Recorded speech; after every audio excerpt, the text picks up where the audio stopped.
Montana Territory, August 1876. The sun had long since lost its mercy by the time Eli Hail knelt beside her father's cot. Inside the rough-hewn log cabin, the air stood still, thick with sweat, sage smoke, and the scent of death coming slow. The wind outside rustled the wheat, but inside the only sound was the shallow, rasping breath of Eli Hail, a man carved from the land he loved too hard. Nita clutched his hand, leathered and cracked from decades behind a plow, and pressed it to her cheek. Her own hands were no gentler. Apache by blood, Montana raised by fire, she had known hard labor since childhood. But nothing had prepared her for this. "Papa," she whispered, her voice tight and rough. "Hold on. The doctor's coming." Eli's lips barely moved, but his eyes found hers. They were pale blue rimmed with red, clear for one final moment. "No more time," he breathed. "The harvest." His words trailed off, caught in his chest like dry leaves against a fence post. Nita shook her head fiercely. "Don't worry about the wheat. I'll..." "Promise me," he gasped, the words ripping loose like splinters. "Don't let them take it, this land. Your mother's bones are here." "I promise," she said, even as her throat closed around the lie. She didn't know how she'd keep it, only that she must. Eli's fingers gave a final twitch. Then he was still. Nita sat there long after the breath left his body, the weight of silence pressing down like snow on a cabin roof. Outside, the wheat swayed golden in the wind, bright as firelight, untouched, uncut. A season's worth of labor waiting for hands that no longer lived. By sundown, she had dug the grave herself beside the one that held her mother. Eli Hail, taken by fever years before. The preacher hadn't come. No one had. She said the words anyway, kneeling in the dirt, speaking in both English and the old Apache tongue. That night she didn't sleep. She sat by the window, staring at the field.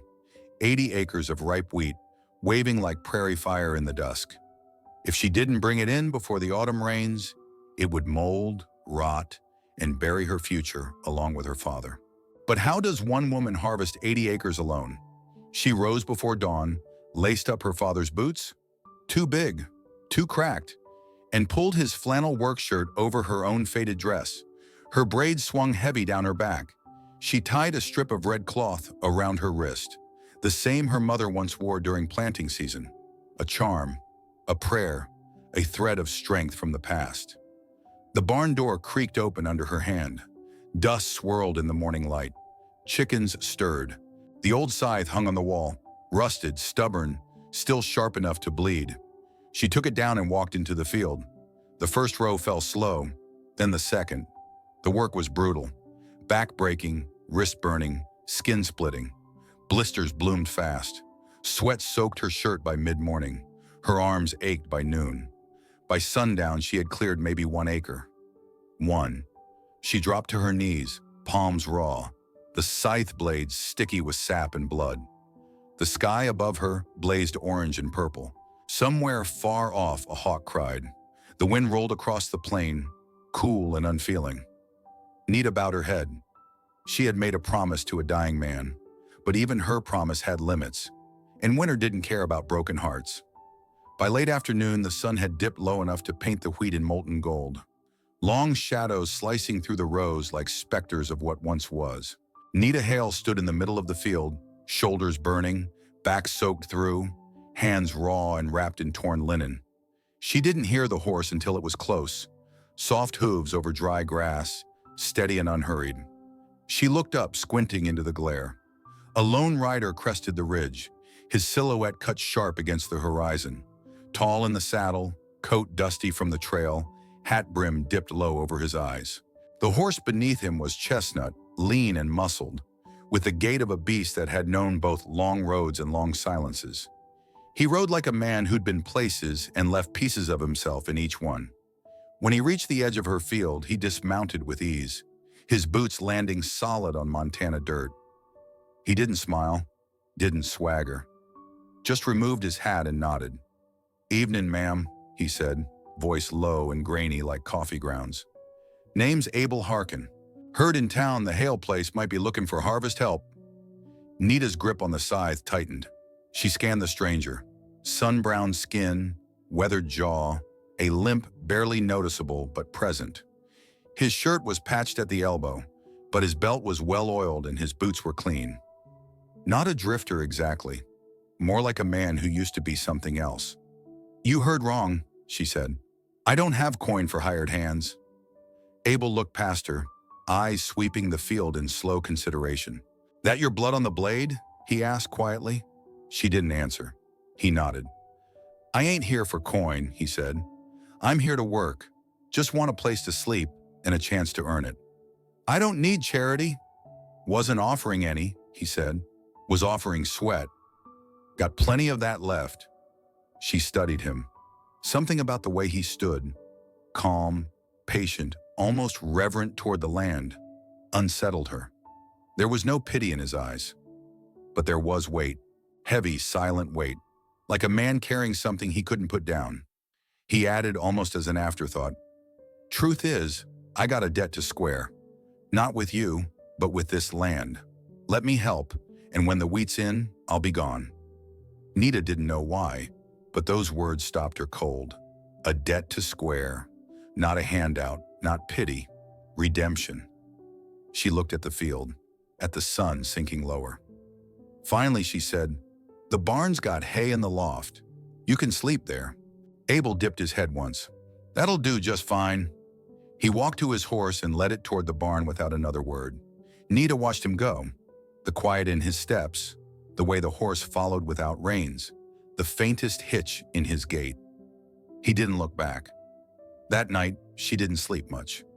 Through the window, she saw the flicker of a lantern in the barn and heard the occasional creak of wood, the clink of metal, the sounds of a man settling into a place not his own, but not entirely foreign either. As the wind whispered across the wheat, Nita sat with her back to the wall, fingers still aching from the day's work, and wondered just what kind of man sought out the middle of nowhere, not for profit, but to make peace with something left undone. She didn't know his past, but something told her he wasn't just passing through. The next morning broke hard and blue. No clouds, no wind, just that dry stillness the prairie holds right before heat settles in, like a yoke across your shoulders. Nita Hail was already in the barn when Abel Harkin walked in, saddle hair mussed, shirt half-buttoned, eyes clear. He moved like a man who didn't need much sleep, or maybe one who had long since stopped expecting it. Without speaking, she handed him the grindstone handle. The scythe, her father's, had dulled quick under her green hands. Abel took it and got to work with quiet precision, turning the wheel, testing the blade, adjusting the edge until it caught the light like a new moon. "You've used one before," Nita said, more statement than question. Abel gave a dry nod. "Since I was big enough to swing one without toppling over." "You from around here?" "No, Kansas." She paused. "You said you had land once?" "I did." "What happened?" Abel looked down at the scythe. He didn't stop sharpening, didn't flinch, but his voice dropped low, like he was telling the truth to the steel, not to her. "Drought, then taxes, then the bank took what the sun hadn't already." He set the tool down gently. "Now I'm learning how to stand on dirt again, without taking too much from it." Nita didn't reply, but when he looked up, her eyes weren't suspicious, just knowing. Like she'd met loss, too, and didn't need it explained. By the time the sun cleared the treetops, they were in the field. Abel showed her how to move with the scythe. Shoulder low, arms steady, letting the cradle do the work. He cut smooth with a rhythm that spoke of long summers and longer expectations. Nita followed, gathering the fallen wheat, binding it into sheaves with twine and quick fingers. They worked mostly in silence, not the awkward kind. The kind that comes when two people understand the job matters more than words. Still, now and then, she glanced at him, at the way his eyes scanned the rows like a man remembering, not just working. There was reverence in the way he moved, something personal. Once, while wiping sweat from her brow, she asked, "Why here?" Abel paused, leaning on the scythe. "Some debts don't follow a man on paper, just in his bones. This land, it feels like somewhere I'm supposed to be for a while." She didn't press. She just nodded and kept working. By noon, they'd cleared nearly twice the ground she had managed alone. Her hands throbbed, her back ached. But for the first time, the field didn't seem like a death sentence. When they stopped to rest in the shade of a cottonwood, Abel pulled a tin of coffee from his saddlebag and passed it to her. "Why'd your father stay?" he asked, eyes fixed on the wheat waving under the wind. Nita smiled without humor. "Because he buried my mother here." Abel looked down at his boots. They sat in silence for a while, just the breeze and the birds and the creak of the tree above them. And though neither said it aloud, something unspoken shifted between them. Not comfort, not yet, but the first stone laid on a bridge they didn't know they were building. That afternoon, as they returned to the field, Nita noticed something in Abel's gait. A hitch, slight but old, an injury never fully healed. And she realized he'd been hiding it all morning, pushing through it like a man trying to outpace ghosts. But the way he handled that scythe, it wasn't just labor. It looked like penance. By late afternoon, the sky turned the color of bruised steel. The air hung heavy, and the first roll of thunder groaned across the Montana plains. Eli Hail was binding sheaves when the wind picked up, tossing her dark hair across her face. She glanced toward the horizon, black clouds boiling, a wall of rain chasing the sunlight west. "Storm's coming," she called. Abel Harkin, out in the far rows, didn't answer. He bent low with his scythe, determined to finish one more patch before the heavens opened. He'd been limping all week, favoring his left leg, the old wound slowing him down but never stopping him. When the first drops hit, hard, cold, and angry, Nita ran toward him. "Abel, leave it!" He looked up just as the ground turned slick. The scythe slipped from his hand, and his boot skidded in the mud. He went down hard, his face twisting in pain. By the time Nita reached him, rain was coming in sheets, soaking them both to the bone. "Your leg," she started. "Just a bad step," he muttered, trying to stand. The grimace that followed said otherwise. "Don't be stubborn." She ducked under his arm, her shoulder taking his weight. "Come on, the house isn't far." "Nah." They half limped, half stumbled through the downpour. Thunder split the sky, and lightning painted the fields white for a heartbeat. When they reached the porch, both were shaking from cold and exhaustion. Inside, Nita eased him into a chair near the hearth. The old stove crackled to life as she fed it wood. The firelight painted the cabin in golden shadow, the smell of wet earth clinging to everything. Abel tried to wave her off when she knelt to untie his boot. "You don't have to." "I do." Her voice was firm. "You helped me keep this land. Let me help you keep that leg." His left calf was swollen, an angry shade of purple around a long, faded scar. "Cattle drive accident," he said, half gritting his teeth. "Years back, a steer pinned me to a canyon wall. Doctor said I'd limp forever. I proved him wrong. Mostly." Nita disappeared into the kitchen, returning with a small tin of crushed herbs and clean cloth. "My mother, Eli Hail, taught me these. They draw out pain and swelling." She worked quietly, wrapping his leg with careful, steady hands. Abel watched her, the firelight catching on the copper tones of her skin, the determined set of her jaw. "You do that like someone who's had to fix too many hurts," he said softly. Without looking up, she answered, "Mama was taken from her tribe when she was a girl. She learned to heal because she had no one left to heal her." Abel nodded slowly. "She sounds like someone who didn't quit." "She wasn't the quitting kind," Nita said, tying off the bandage. "Neither am I." For a long while, they sat in the quiet rhythm of rain against the roof. Abel leaned back, eyes on the flames. "I used to think losing my ranch was the end of me," he said finally. "The land, the cattle, the people who worked it. It was everything. Then came one dry summer, one bad deal, and it all went up in dust. Took me a while to realize what I'd really lost wasn't land. It was faith in myself." Nita turned toward him. "And now?" He met her eyes. The reflection of fire danced in his green-gray gaze. "Now I figure a man can start over if he finds the right ground to plant his feet on." Outside, lightning flashed, throwing their faces into stark relief. Two souls cut from different worlds, yet bound by the same quiet hunger to belong somewhere. The wind howled, but inside, the warmth deepened. Nita pulled her mother's old quilt around her shoulders. Abel smiled faintly, the lines of wear softening. "Thank you," he said. For what? For reminding me what decent feels like. They didn't speak again after that. The rain fell steady and rhythmic. The fire crackled low, and the distance between them seemed to shrink until silence itself felt sacred. Outside, the storm raged.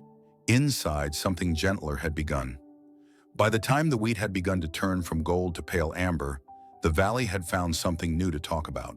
Words spread through the clapboard houses and along the dusty road that ran from town to the Hale homestead. That Apache girl's living with a drifter now. In a place like Red Willow Valley, gossip moved faster than wind through wheat.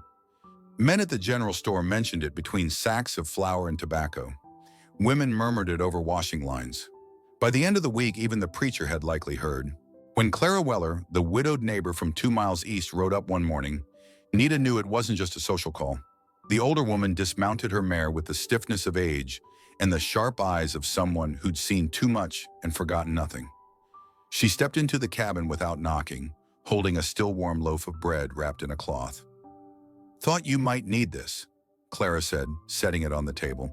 "Storm last week made a mess of the valley roads." "Thank you, Mrs. Weller," Nita replied, wiping her hands on her apron. Clara's gaze swept the room, the clean dishes stacked neatly, the fresh-cut flowers on the sill, and the faint smell of smoke and saddle oil that never quite left since Abel had moved into the barn. Her lips pursed slightly. "Child," she began, lowering her voice, "you've got to be careful. Folks talk. They don't know the truth, and most don't care to. You and that man, Mr. Harkin, isn't it? Working alone out here. It don't look proper." Nita stiffened. "We've done nothing wrong." "I believe you," Clara said gently, "but the town won't. And once a woman's reputation starts to slip, there's no stitching it back together." The words cut deeper than Nita expected.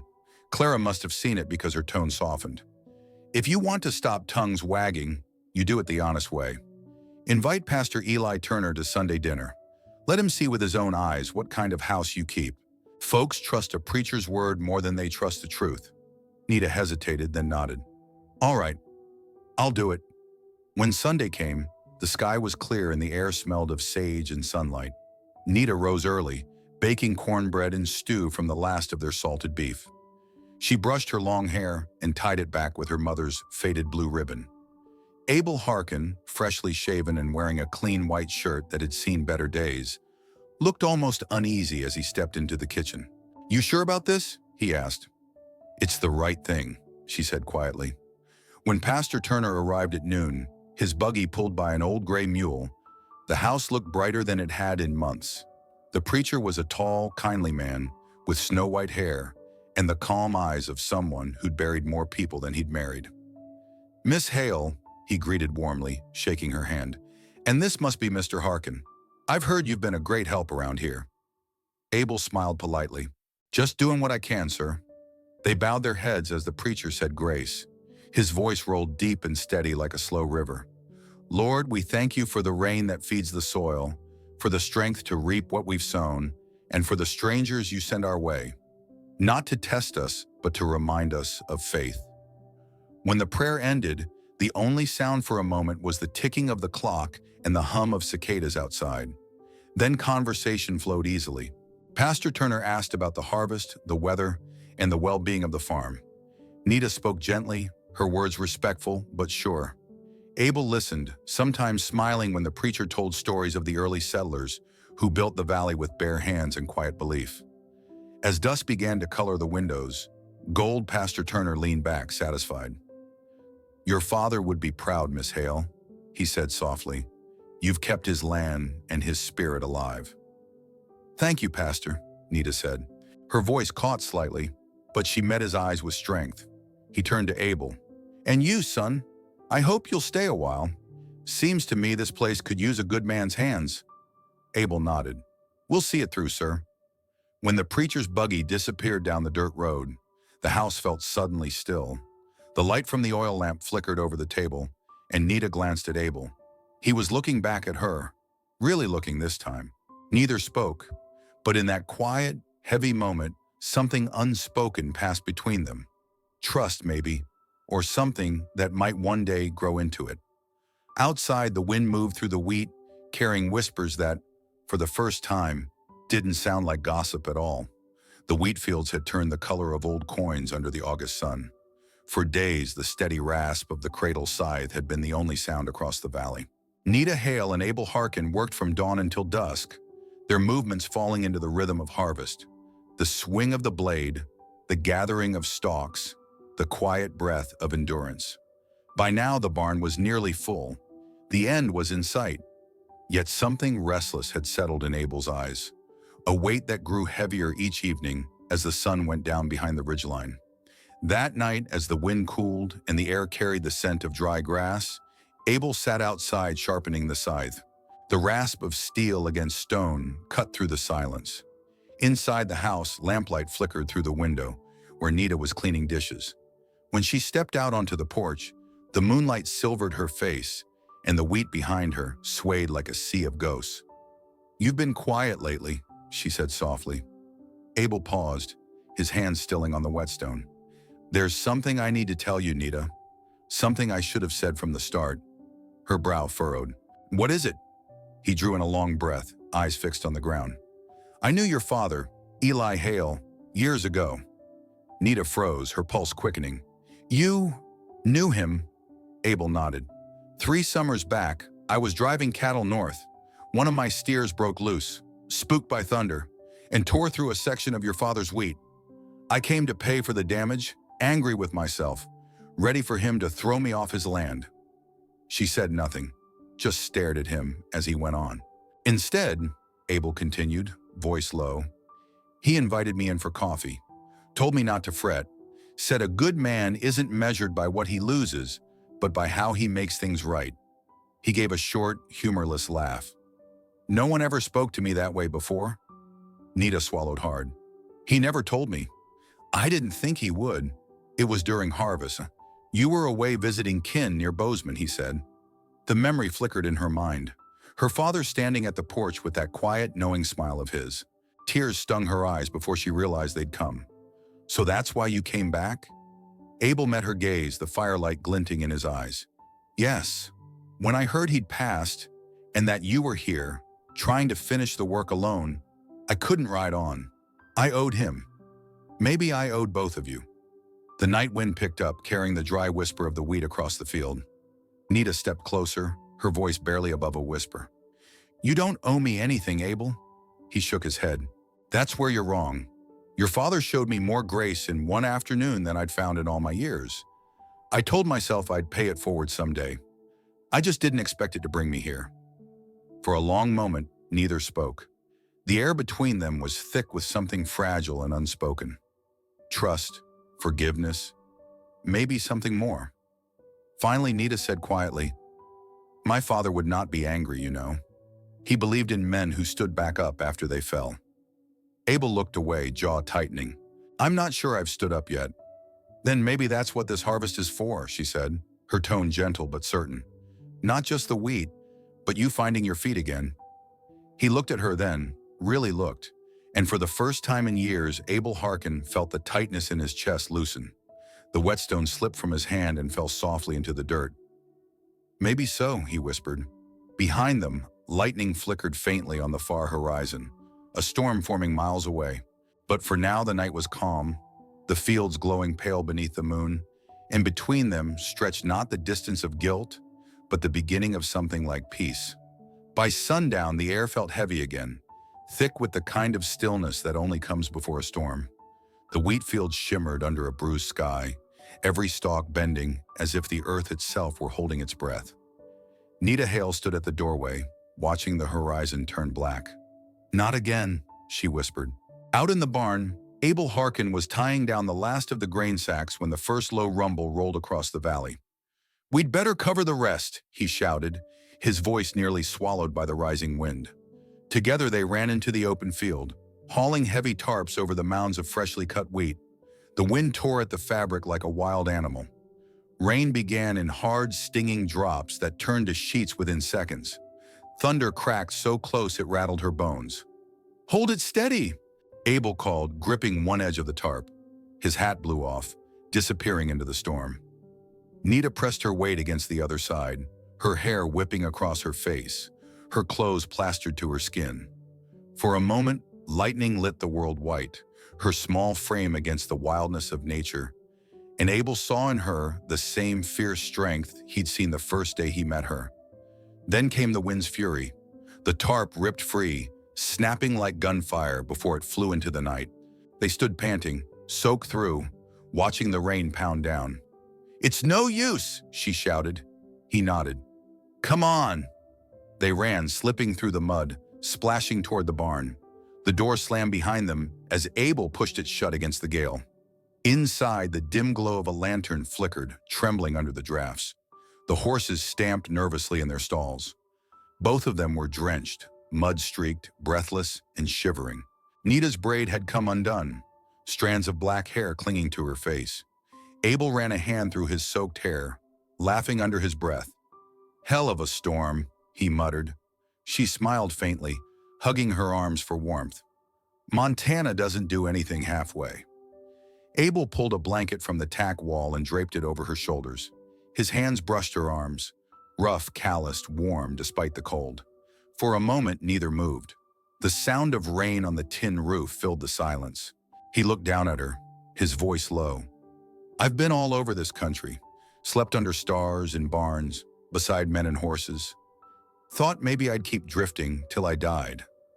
Then I saw you out there in that field, alone, stubborn, fighting the wind like you were born to it. And I knew." "Knew what?" she asked, her voice barely audible over the storm.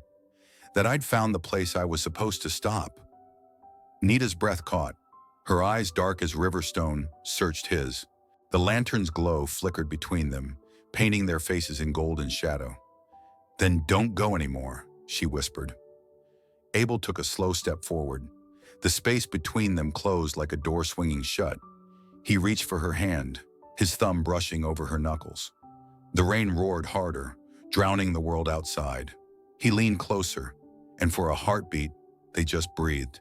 Two lives tangled by chance, both too proud and too broken to name what they were feeling. Then he kissed her. It wasn't rushed or delicate. It was the kind of kiss that comes after years of silence, when words no longer carry enough weight. The storm thundered around them, wind howling through the rafters. But inside the barn, the world had gone still. When they finally pulled apart, her forehead rested against his chest. He could feel her heartbeat, steady, defiant, matching his own. Outside, lightning split the sky again, but neither of them flinched. For the first time in a long time, Abel didn't feel like a man passing through. And for Nita, who'd buried her family and worked the land alone, the storm no longer sounded like something to fear. It sounded like the beginning of something worth keeping. 2 days after the storm, the sky cleared wide and blue, washed clean of anger. The valley smelled of rain and sun-baked earth, and the wheat, bent but unbroken, stood tall again, glinting like a sea of gold under the late summer light. Eli Hail rose before dawn. Her hair still smelled faintly of smoke from the fire she'd tended through the night, and her hands were calloused from work, yet her heart felt lighter than it had in years. She tied her father's old bandana around her wrist, took up her scythe, and stepped into the field where the world had begun to heal. Beside her, Abel Harkin worked in silence. His shirt rolled to his elbows, the sun turning his skin bronze. The two of them moved together with a rhythm that felt almost sacred. The swing, the cut, the gathering, the binding. The air was filled with the steady hum of grasshoppers and the soft hush of wheat falling under the blade. No one watching would have guessed the field had ever been damaged by storm or grief. It stood like a testament to work, to endurance, to something larger than either of them. By late afternoon, the light turned honey thick, and the mountains in the west burned red. Nita knelt to tie the final bundle, her fingers trembling. When she straightened, Abel was standing behind her, his shadow long across the ripened grain. He rested a calloused hand on her shoulder, voice low and rough from the sun and wind. "Your father's harvest," he said softly. "It's done." Nita looked out over the endless field, golden under the dying light. Her eyes shimmered, not with sorrow, but with a quiet, fierce pride. "No, Abel," she whispered. "It's just beginning." For a moment, he said nothing. The wind stirred the wheat, whispering around them like a blessing. Then Abel set down his scythe and knelt in the dirt before her. His hat hung loosely from his hand, his gaze steady and unguarded. "Nita Hail," he said, voice barely above the hum of the wind. "I've spent half my life running, from the land, from my mistakes, from myself. But when I saw you standing here, keeping your promise to a man who raised you strong, I knew I'd found my reason to stop." Nita's breath caught. Her hands, rough and scarred, trembled as he reached for them. "Let me finish the rest of it beside you," he said quietly. "Let me harvest whatever years we have left, together." For a long moment, all she could hear was the soft rustle of the wheat and the thud of her own heart.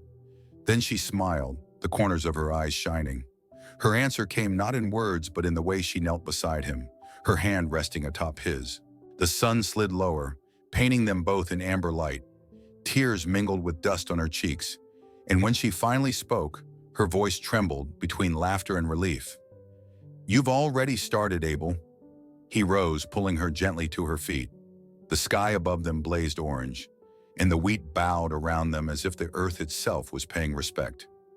They stood there, two silhouettes in the last light of harvest, hands joined, surrounded by the work that had mended both their hearts.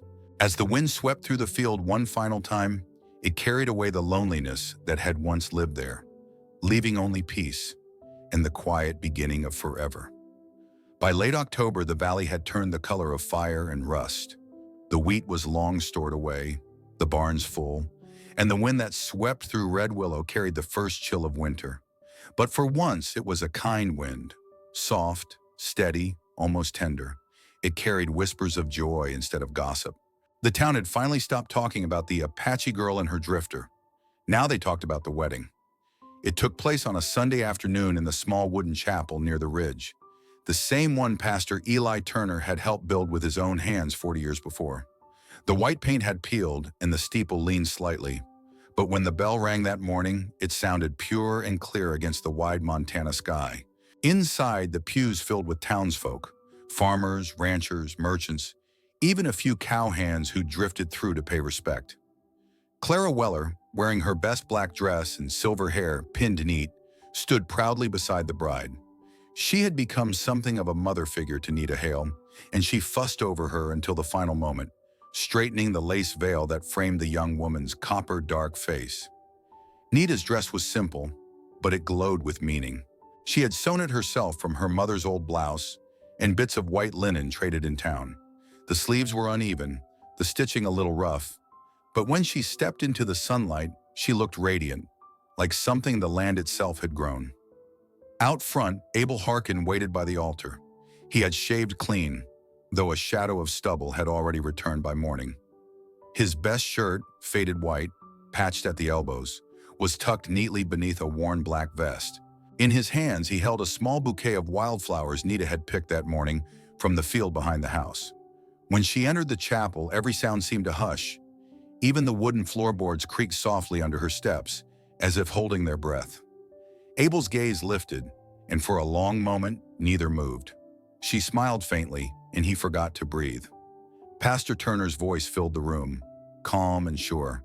He spoke of faith, of grace, and of how two souls can weather the fiercest storms when they choose to face them side by side. Love, he said, isn't about what you keep, it's about what you endure together. When it came time for the vows, Abel's voice broke slightly. "I ain't got much to give," he said. "Just these hands, this heart, and a promise that I'll never run again." Nita smiled through her tears.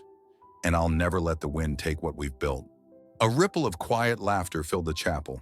Pastor Turner closed his Bible gently and looked between them.